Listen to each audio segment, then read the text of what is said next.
Another day, another basketball stories na naman ang pagkukwentuhan natin. At ngayon nga ay pag-uusapan natin ang balitang may request na nga po ngayon si Nikola Jokic sa Denver Nuggets at ang balitang pagbabalik ni Luka Doncic sa Los Angeles Lakers. Kita nga po sa mukha ni Nikola Jokic ang sobrang pagkadismaya sa maagang pagkaka-eliminate ng Denver Nuggets sa first round pa lang ng kanilang serye laban sa Minnesota Timberwolves.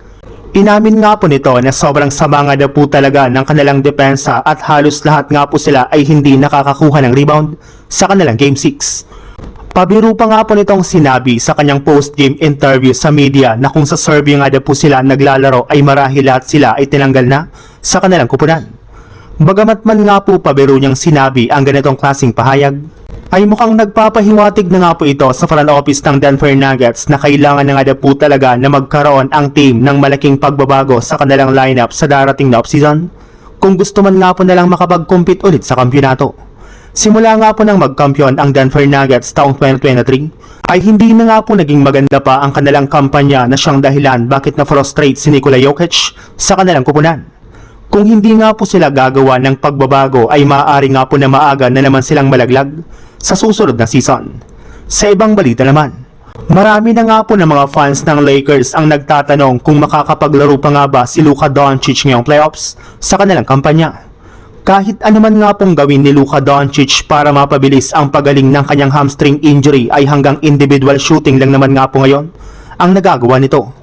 Hindi ba nga po siya nakakasama sa kanilang mga ginagawang contact practice?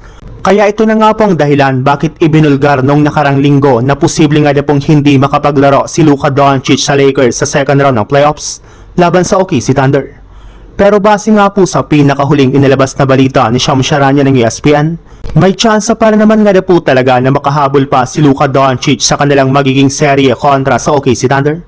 At posible nga po yan na mangyari sa kanilang Game 3 na gaganapin naman sa lugar ng Los Angeles. Pero kahit man nga po bumalik si Luka ay posible pa rin nga po na hindi maging 100% healthy ang kanyang pangangatawan.